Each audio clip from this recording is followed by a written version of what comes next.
So good afternoon, ladies and gentlemen. Great to have you here joining us for the latest Trav Media webinar. What do travel editors want? That's today's question. I'm Henry Hemming, Managing Director of Trav Media. We had a wonderful registration of 150 people today, so it's a great turnout, and that's because we have a wonderful quartet of travel editors with us here today.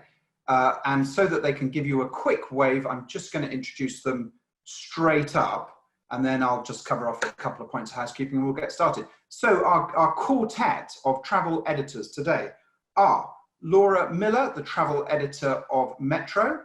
Laura, great to have you with us. Thank you for joining us. Fantastic. We've got Helen Coffey, Deputy Head of Travel at The Independent. Hi, Helen. Oh. Good to have you here.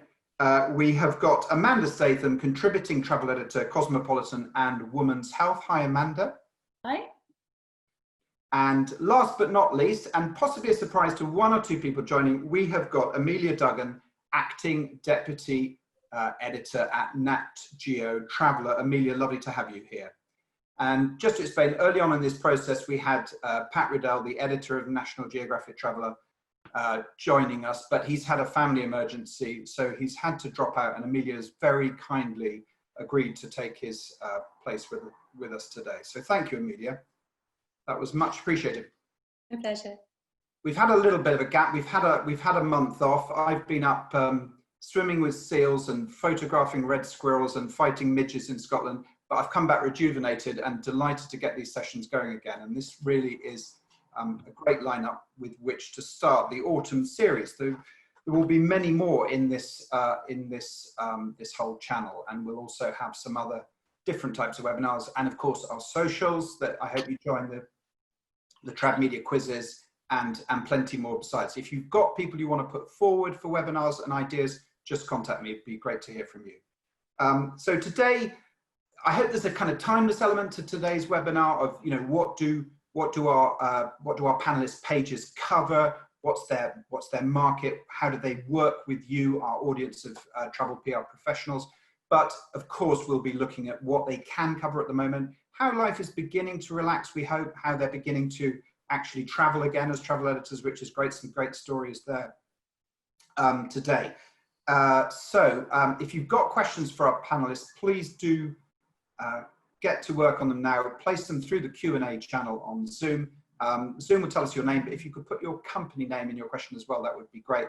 And I'm also very grateful to so many people for writing in with questions ahead of time as well. And I'm going to try and cover as many of those as we possibly can. If you're feeling social, and I hope you are, do take to the airwaves with some comments. We've got a hashtag of Trav Media Meet, and we are at @TravMedia_UK. Right, enough of the preliminaries. Let's talk to our guests, which is what matters. And first up, Amelia Duggan from National Geographic Travellers has volunteered to speak for us, which is absolutely great. So I'm just going to tell you a little bit about Amelia, and then we'll hear from her about her pages at the moment and how she's working with you. So what can one say about Amelia? A meteoric rise to fame.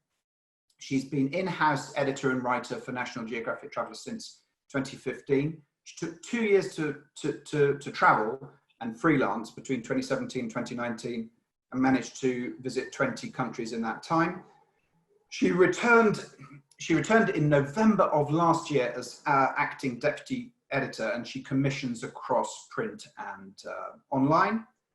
She has won many things: Young Travel Writer of the Year, Specialist Travel Writer of the Year. I'm sure if she keeps going long enough, she'll eventually win Old Travel Writer of the Year, and many more things besides.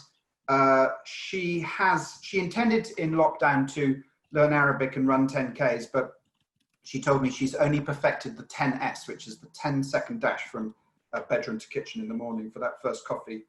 Her first ever press trip was at a Trav Media event where she talked to the tourist board for Mont Saint-Michel.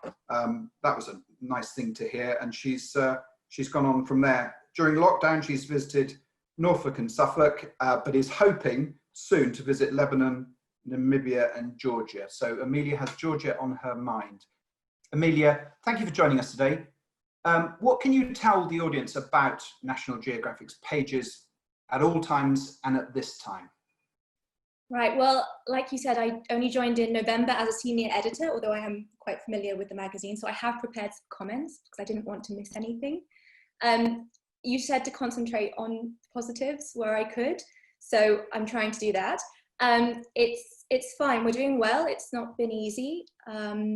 We've suffered from WH Smith sales, but we've really picked up in supermarkets, so that's good.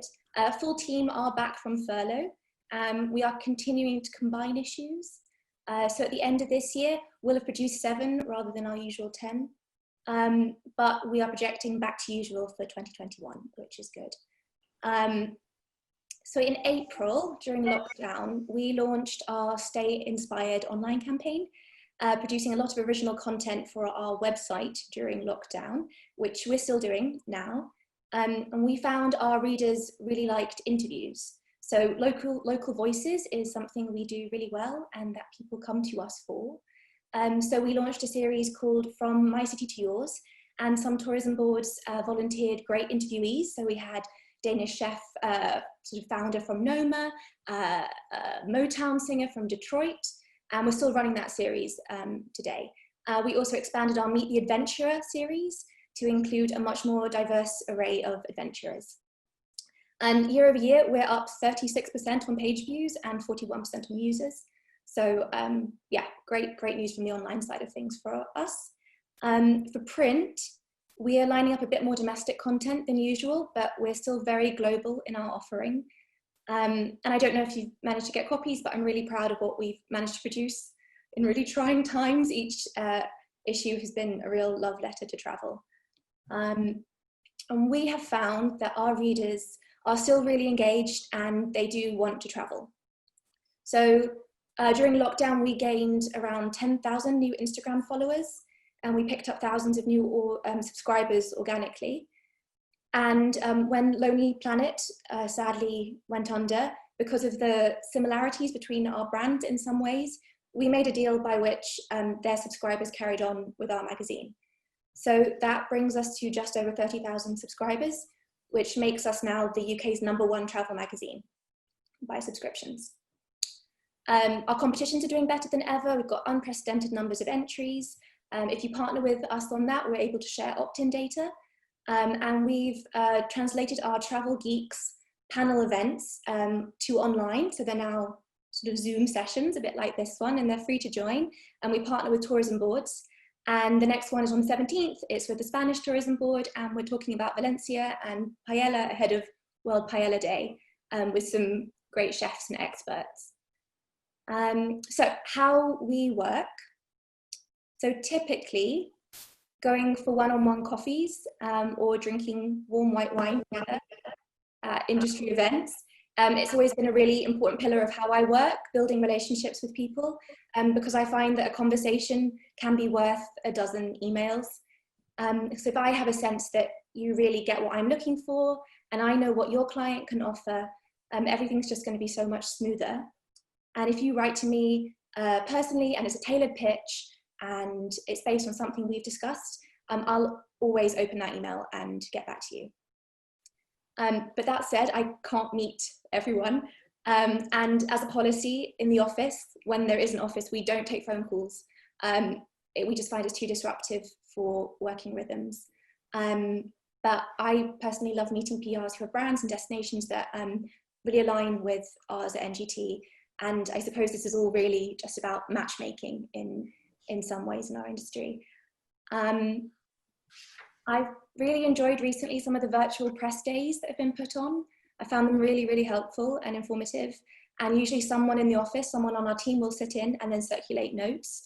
So I thought those have been great. Thank you for organising them. I thought, yeah, really innovative and slick. I also wanted to say that as like a relatively new returnee to my office, I've noticed that we're not very transparent about how we work.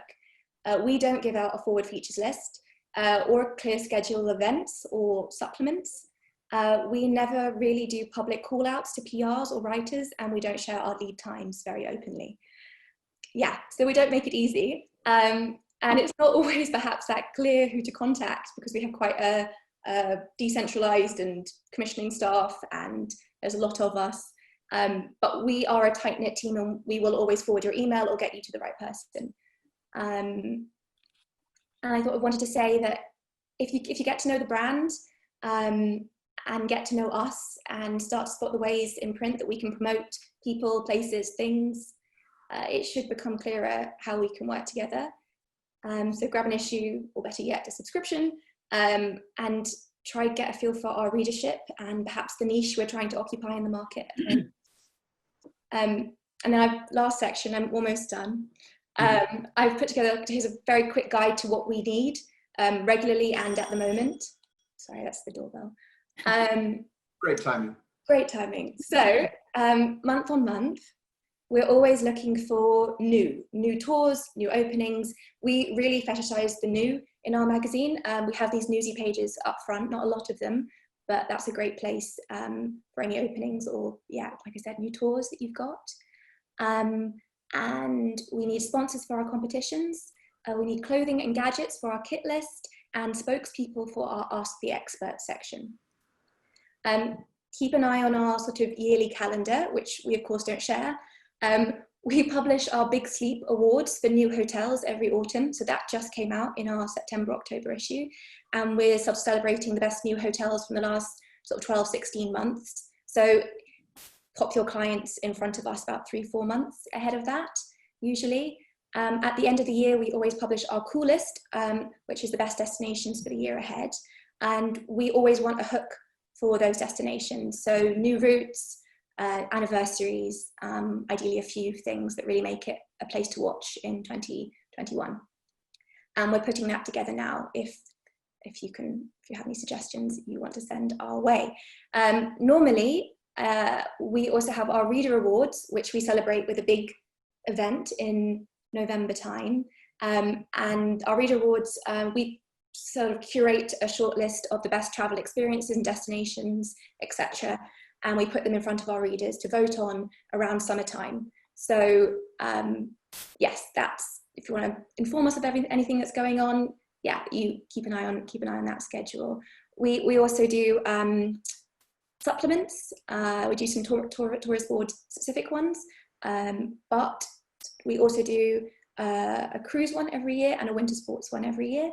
And we also publish the collection, which is sort of a glossy bookazine coffee table situation. And we do one on spas and wellness, one on African safaris, and one on cities and city hotels. So there are openings in those. And we're always looking for people to support an individual press trip for our writers. It's a really wonderful way to advertise your tour or destination. And we do beautiful long reads that win prizes and have beautiful photography. And if you can actually support a photographer to go along with the writer, that's music to our ears. We really love the idea of group press trips, but we tend not to accept very many because we find that tight itineraries don't always lend themselves to the type of individual stories that we're trying to produce. But if you're willing to be a bit flexible with the itinerary, or even add on an extra day at the end so our writer can just run around and get those few extra interviews, then that's actually something that would work a lot better for us.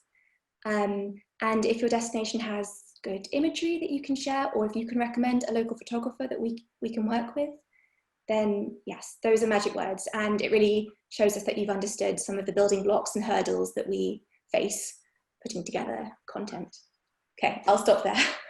Terrific, Amelia, that's absolutely great. And I was worried because we got questions later on a certain area of features, which is 2021. And I'm thinking, oh no, she's not going to reveal the features, but apparently that is a feature you are going to do come what may. So I'll come back to you on that one.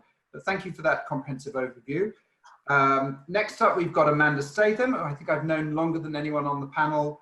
I think you were there at Trad Media's first IMM, and thank you, you've been a great supporter. So Amanda is the award-winning travel editor of Cosmopolitan, Women's Health, and indeed Boots Health and Beauty magazines.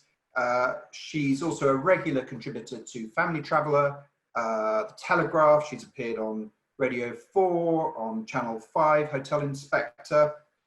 She says she's as happy, allegedly as happy, in a VW camper in Cornwall as a Seychelles hotel. I would go for the Seychelles hotel. And she's jumped off waterfalls in Bavaria, tracked leopards in Oman, and danced the Trinidad Carnival covered in mud, as we all do. So that's very good to hear. With her husband and 2 kids, they live on the Essex coast in wonderful Oysterland, beautiful area. They spent lockdown with lots of kind of wild swimming and kayaking, growing lots of veg. I hope you've seen her Instagram pictures, baking, trying to get the kids to be educated, that kind of thing. But as lockdown has eased, she's started to travel again, which is a great relief, seeing friends and family, headed to Devon, trips to Suffolk, Leicestershire and Norfolk. I think all our panel has been to Norfolk, yet to fly. She was just sorting out her first press trip, and it was going to be Crete in October, but that one has unfortunately now been shelved, but I hope that will be back on your agenda soon. Such a lovely place, Amanda. So over to you. Do tell our audience a little bit about what your pages are focused on at the moment and how you can work with our audience. Thank you, Henry. I'm going to start off just telling you where we're at the moment. I think if we start with Cosmo Print, it's very positive. Sales have stayed steady, and we've had a rise in subscriptions by about 1,000 a month, apparently. And in terms of travel support, we're still doing 4 to 6 pages an issue. They haven't been dropped. You know, we've continued with that throughout this situation, but yes, we've had to adapt, obviously. So for example, December issue, we have quite a long lead time of about 3 months, which I guess everybody knows, but it does make a big difference at the moment. So it was going to be kind of villa stays and reconnecting with family getaways in the UK and Europe, but we have made the decision quite recently just to drop the Europe side for this issue. Because of quarantine changes. Now, going forward, our readers are still very much engaged, and we're seeing this through stats online. You know, they want to know about new places. They want to know about places all around the world. It's not just going to be about the UK going forward, but yes, we've had to adapt. So for February 2001, we're going to be looking at where's hot for 2001 to travel to, so all around the world. So yeah, pitch for that now. That's going to be something I'm going to be writing over the next couple of months. So I'd love to hear about new places and reasons why, obviously with COVID in mind as well, but that's a good example of how we're being optimistic at this magazine. The forward features list is something that I don't mind sharing, actually, but we're putting together 2021 over the next couple of months, so I won't be able to send anything out to people now, but we will have that sorted soon. And then I prefer, it is really good to meet up with people. I agree with Amelia, it's great to meet face to face, discuss what we need for that, and we're very specific. So whilst I love, I really enjoy getting all the press releases and I file them away in different sections, on Cosmo we're very specific. We know what's coming up for the year, so your pictures need to, they need to relate to that, otherwise it's just not going to work. In terms of press trips, unfortunately at the moment we can't go away through Hearst, but that obviously will change, we're hoping quite soon, but at the moment, yeah, that's not really happening. Online is a huge success story, just huge. We had 18 million uniques in March when lockdown happened, and 16 million in May. So some of the highest that we've ever had. Obviously people are, you know, they've been inside, they want things to read, they want a brand that they trust, which is obviously Cosmo. And for me personally, it's been really good because I've been doing more travel online, and it's been so, I'm able to react very, very quickly in a way that you can't always with print. So some of the highest rates we've had for travel online have actually been about, you know, when is it, are you safe to fly, where has quarantine changed now, and which shows that our readers are really engaged. You know, they surveys are saying that in our readership group, kind of 20 into 30, people want to travel, they still want to travel, but they want to be safe, they're aware, they don't want to bring, you know, illnesses back home, but they are still keen to travel. So yeah, so that's all good. In terms of pitching, I prefer email. I think phone calls, yeah, I prefer an email and then a follow-up email rather than a follow-up phone call. I think that's the best way. And then face-to-face if we do need to discuss something, or going through forward features. So that's where we're at now. Women's health. unfortunately, travel was dropped for a while there. So when lockdown happened in March, the decision was made to no longer run that. And the good news is we're starting up again in March, which is I'm over the moon about, obviously. We're currently discussing what we're going to have in that, what that content will be. Obviously, it's women's health. You know, we're looking at strength training, spas, remote retreats where you can possibly get one-on-one, so yoga sessions, health and well-being. But that the forward features has yet to be decided with that. Boots, health and beauty, it's unfortunately it's the same story. So we stopped doing travel. And that is going to be resurrected in February too. So all very positive going forward, but at the moment, we're in the process of working through what's going to be the content for 2021. Trends that have been coming through and that we've been talking about for editorial are things like road trips, self-catering destinations seem to have been huge, stat-wise, people are interested in places you can go without flying.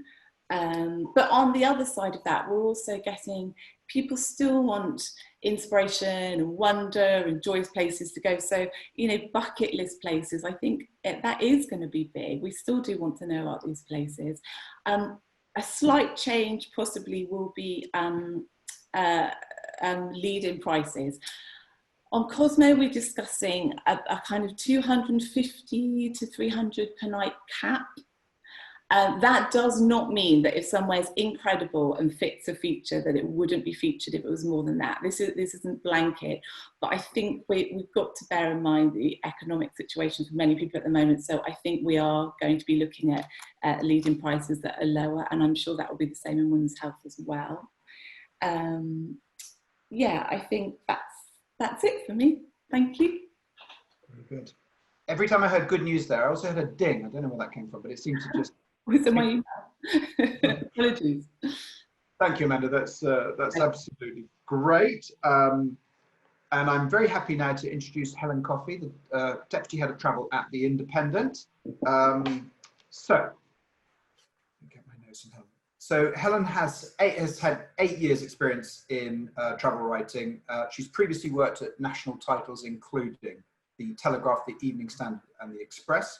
Her key areas of interest include accessible travel, sustainable travel, which is going to come up today, city guides and ski features.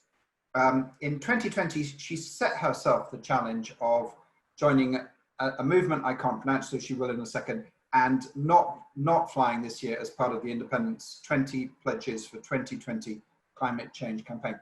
I feel that it became slightly easy to achieve that goal this year, but good to hear. She says she's coped with lockdown due to a heavy reliance on Netflix, agreed, and a cupboard full of gin. New hobbies include insane HIIT classes with perky women, she says, and then immediately coming home to focus on her other lockdown interest, which is cooking and replacing the calories that way. She's managed to get to the Isles of Scilly, which is further than many, day trips to Whitstable, Folkestone, and she is off to the continent this Thursday, interrailing to Croatia, Munich and Paris, and for which she will pay her quarantine toll on return. Helen, over to you. Delightful to have you with us. Thanks very much, Henry. I think I will probably start with the more kind of the evergreen side of things about the team and how we work. I'm sure all of you know this, but The Independent is online only.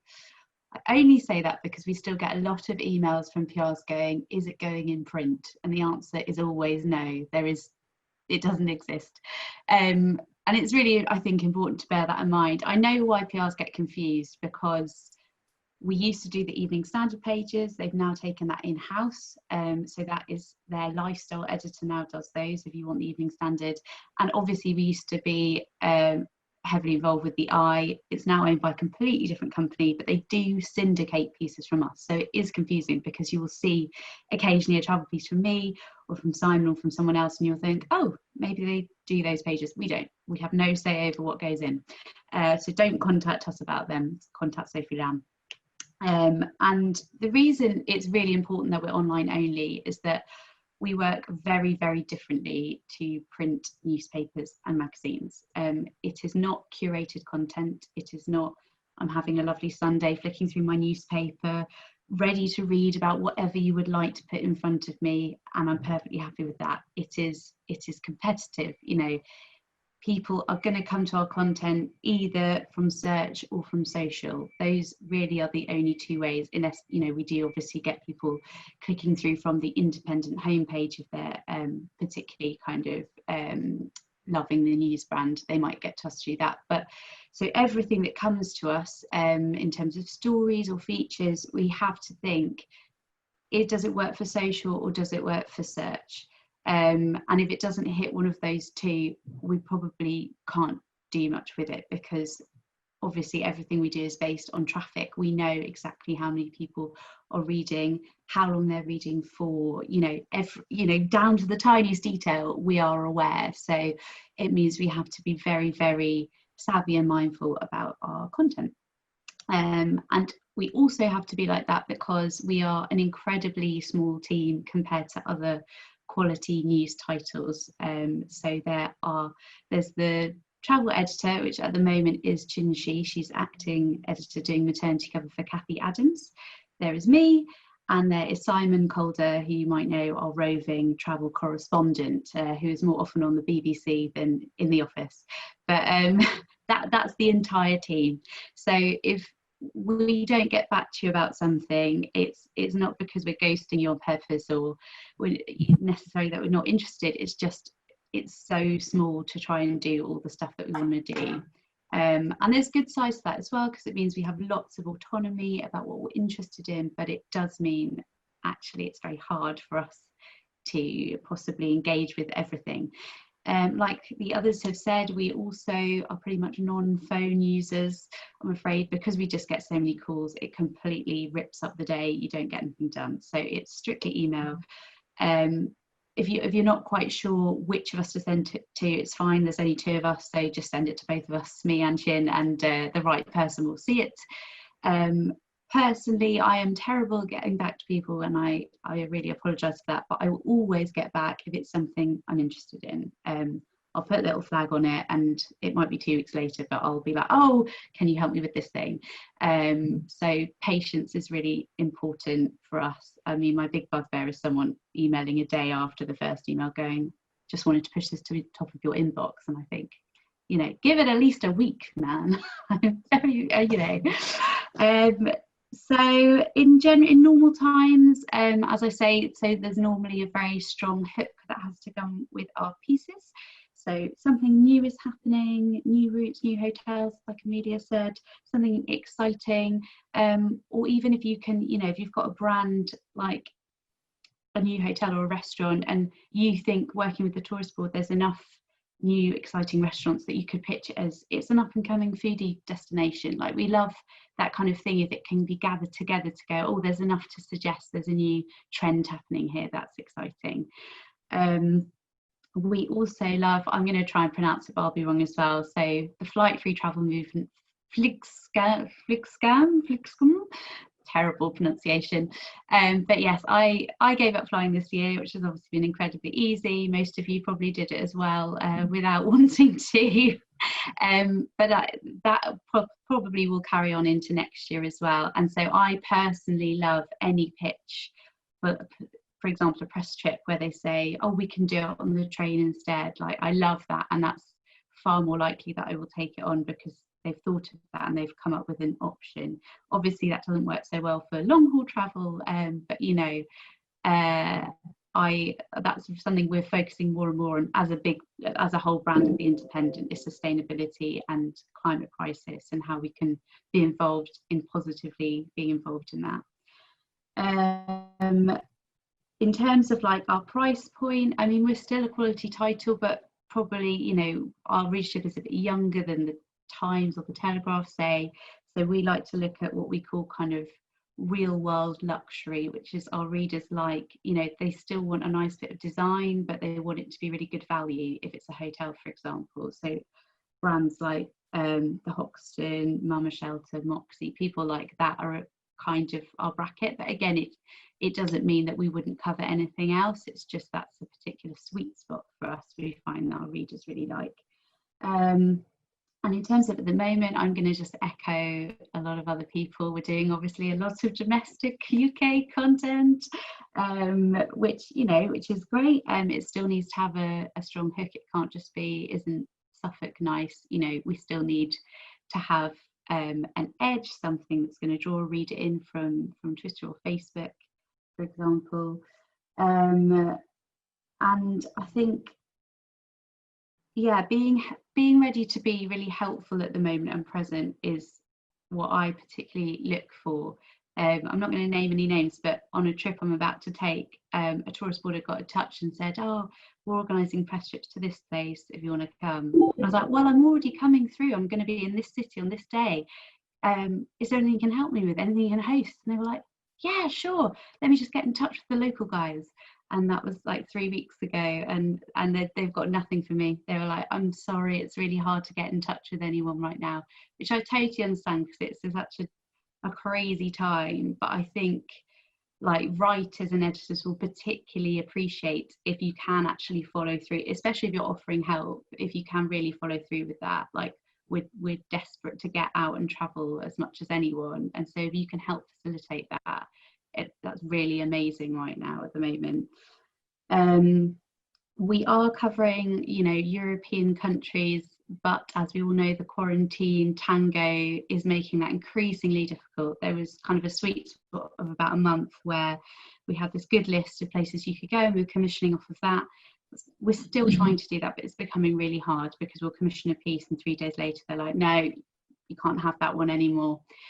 Which is a nightmare because then we get kind of stuck with this content that we like. Don't know if we should put this up, to be honest, because we still are going off the fact we don't want to encourage people to go to places that the FCO is advising it to travel to. Even I think that might have to change because it's not like it was historically. It's now such a blanket term that we might have to kind of wiggle on that. But yeah, the best places to see which countries are still on our yes list is we've got an article that I think is called Travel Corridors: all the places you can go on holiday. If you Google that in Independent, you should get it. And we update that all the time. So it's like very current. It's where you wouldn't have to quarantine when you get there, you wouldn't have to quarantine when you come back. The FCO don't have a problem with it. And you also don't have to present a certificate saying you're COVID free. So that's kind of our criteria of you could go on holiday here with very few issues potentially. Yeah, and that's probably it. So thank you. Very good. Thank you so much, Helen. I'm going to come back on a couple of those points, like the shifting sands of air corridors, in questions later. But thank you for that wonderful overview. And to complete the quartet, let's hear from Laura Millar, the travel editor of Metro.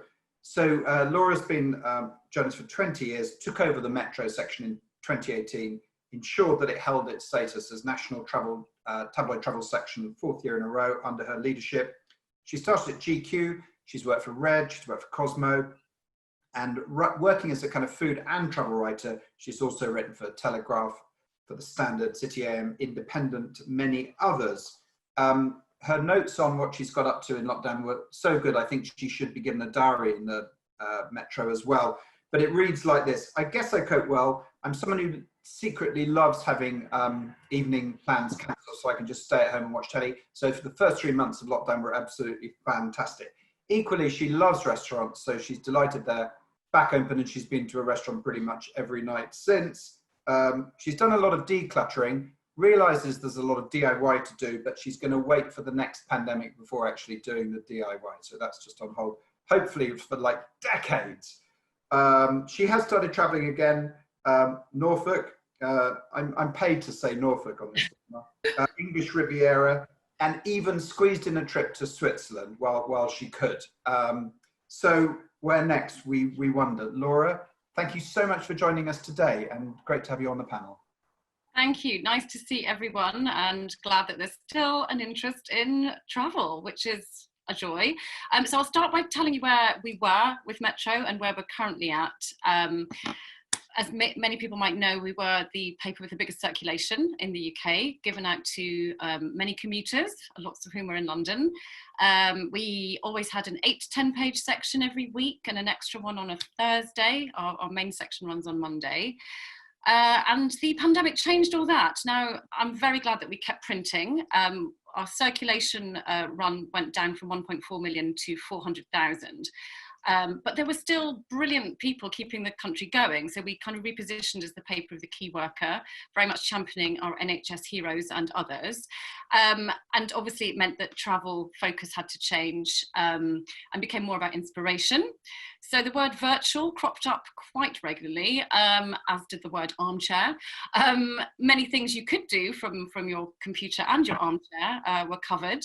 I did appreciate the innovation that so many companies and tourist boards kind of showed during this whole time. You know, you could go on a virtual safari, you could tour the Louvre from your phone.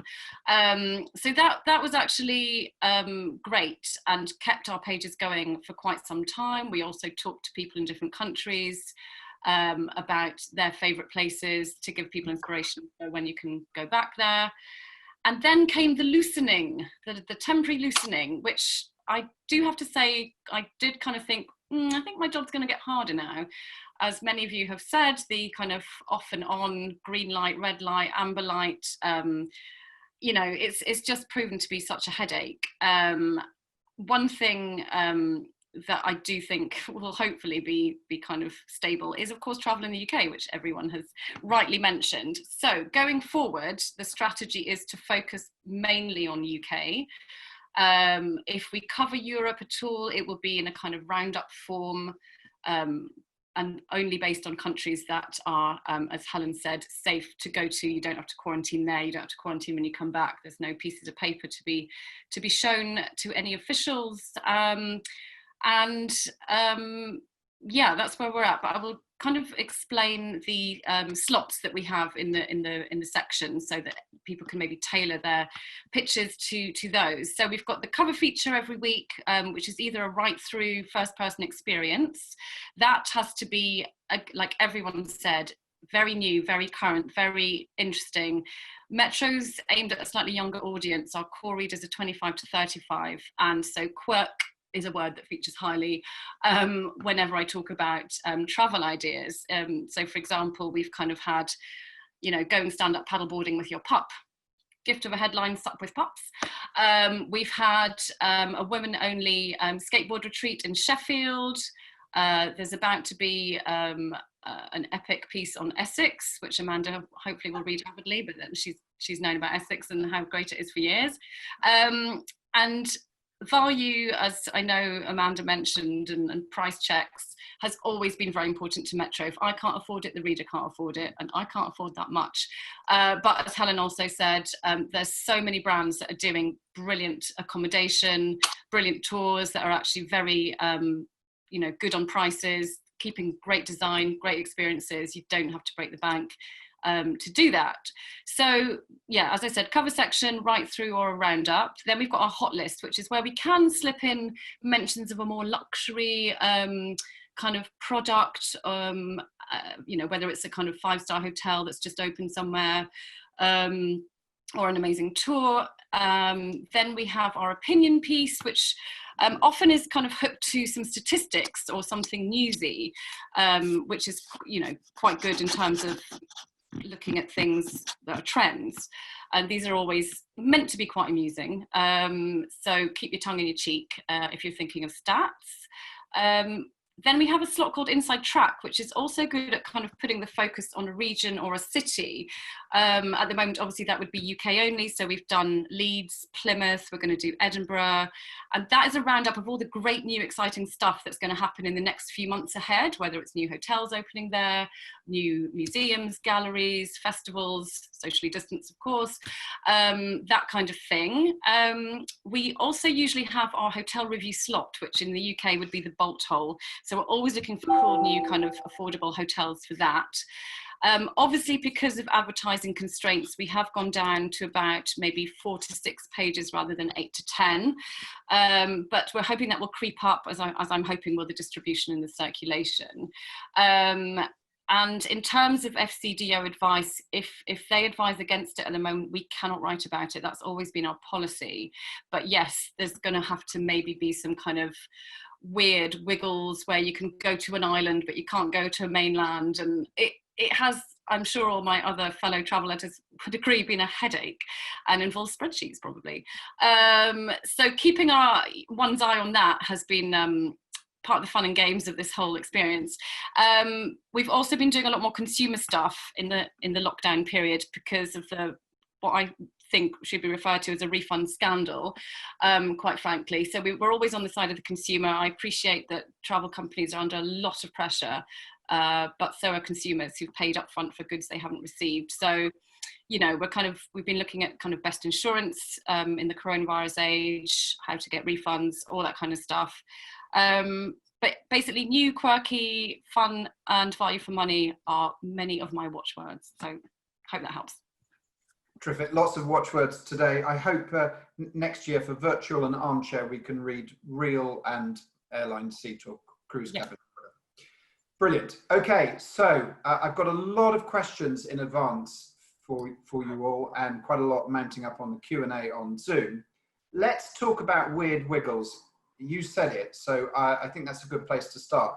And Helen's mentioned it as well. So totally understand the basic position, especially if you're on a short lead media title, is what's the Foreign Office advice? We can only cover those that we think it's reasonable and prudent to cover. But for example, Vanessa Fisher Comms has said, will that change, especially for, recommending the best places to cover next year?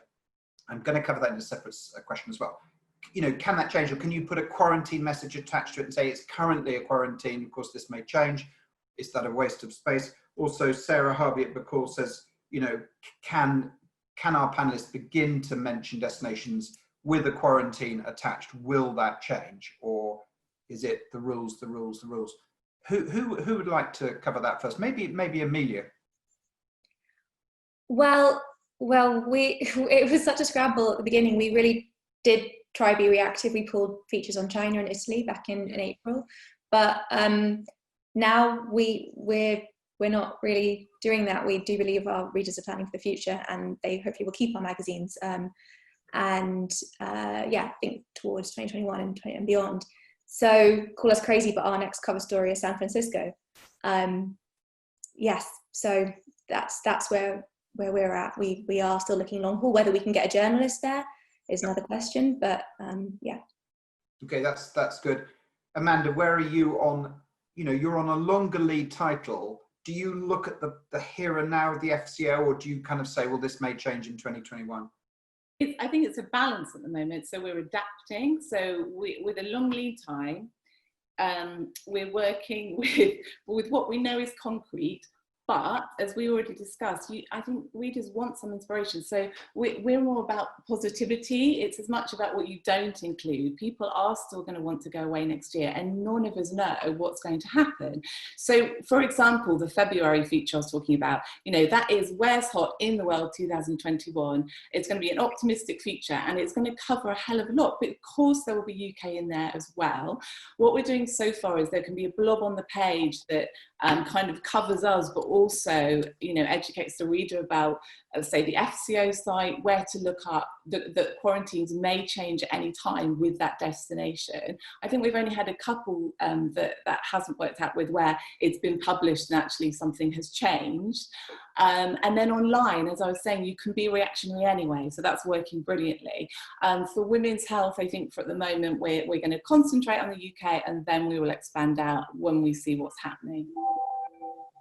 Okay, that's great. And Laura and Helen first, do you have anything to add to what you've already said about wiggle around the traffic lights, or?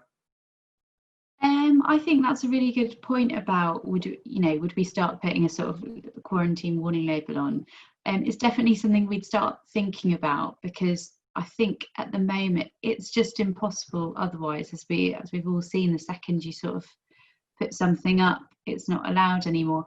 I think it will very much also depend on our own kind of numbers in this country, as in, like, if we're already in the sort of red zone that everyone's probably seen Paul Charles putting them out all the time. We're now up to that over 20, so it's like, at what point does this become a bit like we're also on the problematic side, and maybe we should be embracing travel a bit more? I mean, we're not there yet, but I think certainly in the next couple of months it's something we will definitely think about, if only to be able to still put out features, to be honest.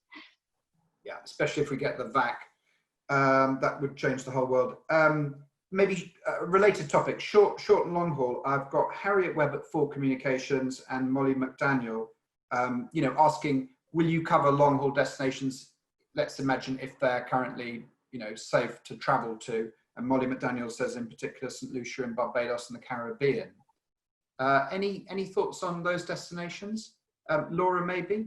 Yeah, I think we are going to do a roundup of safe destinations for winter sun. And going back to the quarantine kind of caveat, we've kind of been putting that on the end of most of our features anyway, saying please check FCDO advice, be aware that things can change. A lot of the time, yes, you have to be responsible, but you have to trust the reader. They will do something at their own risk. It's up to them to assess it. We can only just provide the information, and then they're kind of individuals. They can, do what they want and assess the risk that's right for them. But yes, we have to be responsible. And if destinations like St. Lucia and Barbados are currently safe, great. Whilst we have a window, for safety, then we'd like to promote places like that. Yeah. Okay, that's good. Okay, let's look at the kind of the what's new or what's hot in 2021 angle, because it's a perennial feature. So Alex Reynolds at Four Corners says, will those, where to head to in 2021, is that feature going to run normally in each of your titles? And if so, when should we reach out? Chloe Berman of Intrepid has said the same. Are you going to look at it kind of neutrally, or are you going to base it on the information on the pandemic now? So any thoughts on 2021? Maybe Amelia? Yeah, we're discussing it at the moment, because a lot of the destinations we published in our call list for 2020 at the start of this year, the big openings, they're all next year now. So we are sort of just pooling ideas and seeing what the feature might look like. It is going to work slightly differently for us this year anyway. So our sort of parent magazine, the American National Geographic Traveller, while it's actually no longer in print, it's gone online, they will be doing a global campaign for 2021, and we will need to incorporate some of those destinations that we decided with them, as well as adding our own for a UK audience. So it's going to be a bit of a combination. Yes, we're very much sort of in discussion about that and looking at what we can pull together. So like I said, this is the time to reach out with destination news to us. Yeah. Because it's a big feature that has the magazine flying off the newsstands. People love buying that. It really is, yeah. It's a big one for us. So we're hoping to run it and make it work, but it's a challenge. And Amanda, I know you've kind of covered it, but for any of your titles, can you just tell us what you're going to do on 2021? Yeah, so it's exactly the same. So pulling ideas at the moment. We'll see what happens, but I think we want it to be inspirational. And I know we were joking about armchair travel earlier, but I do think, the winter's coming up. Like, who doesn't love to sit and flick through a beautiful magazine of holiday images, but have some useful places in there as well that people can go to immediately, and that we know you definitely can go there. I think it's perfectly possible to do the two, but I'd love to get things through, from now, for all of those titles. Yeah, I think we can stay positive. We can. You're blowing the starting whistle on PR's outreaching to you with big ideas for 2021. Yeah, absolutely. That would be great. Can I just say one thing? This is a really tiny thing, but I meant to say earlier in my speech, is that it's really helpful for Cosmo and for Women's Health and for Boots as well, that there's not a big team, and it would be amazing if they could always come through, which they do by and large, but to myself or to Amy Greer at Cosmo, because just occasionally it will happen that an invite, for example, will go through to a picture editor, which is just awkward. And they think they can go to Barbados. And it's just, it's not that they can't, it actually all gets pooled and people go away, but it's really helpful if it all comes through to us. That would be great. Okay, that's great. Make sure that all invites go to Amanda. Yeah, I want to go.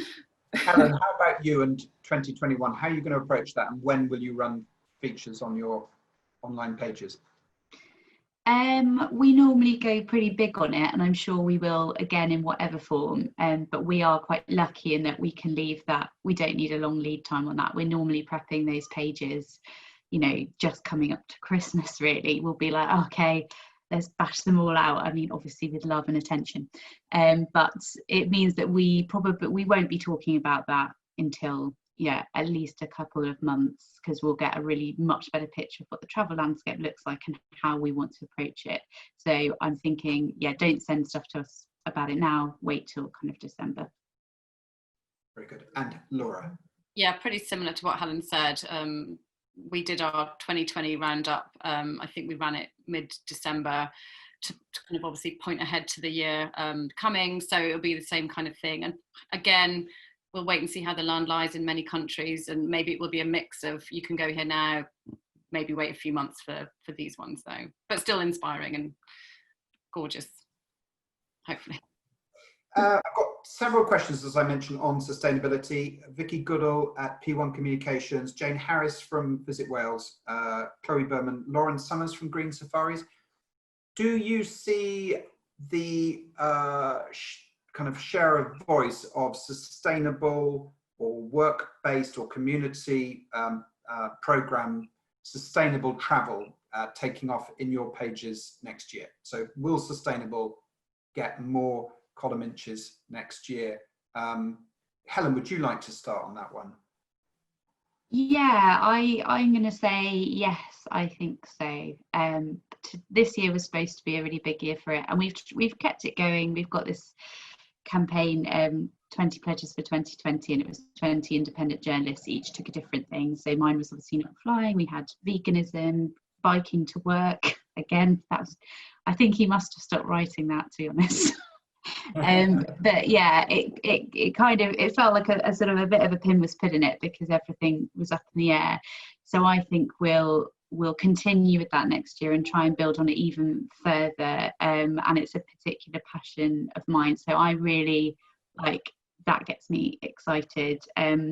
But for me it really has to be genuinely sustainable. Like I can't bear kind of greenwashing, just trying to put the word sustainable on something, you know, eco-lodge that doesn't actually hold up to those credentials. I think it's got to really be what it says on the tin. And what types of holidays really do hold up for you? Can you think of some kind of generic examples? Ooh, show the trend, or you know. Yeah, I mean, obviously my real focus is the how you're getting there, because I think there's a lot of ones that are like, it's this amazing, yeah, eco lodge doing all this wonderful stuff, but you have to get on a 15-hour flight or something. It's in the middle of Fiji, and for me, I don't know how that quite stacks up, because actually if you're really passionate about sustainable travel, it's quite a long way to go. So I think anything keeping it local, anything, I think particularly the people element is really important as well. So if you've got something where, you know, it's a luxury resort, but actually all local people are employed to build it, to work on it, to influence it, I mean, that's really cool as well. So that kind of thing. And Amelia, sustainable holidays, bigger share of bigger share of voice next year?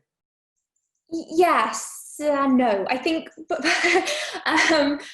it's obviously sort of one of the pillars behind National Geographic will always sort of be sustainable travel and conservation. It's sort of built into a lot of our decisions anyway.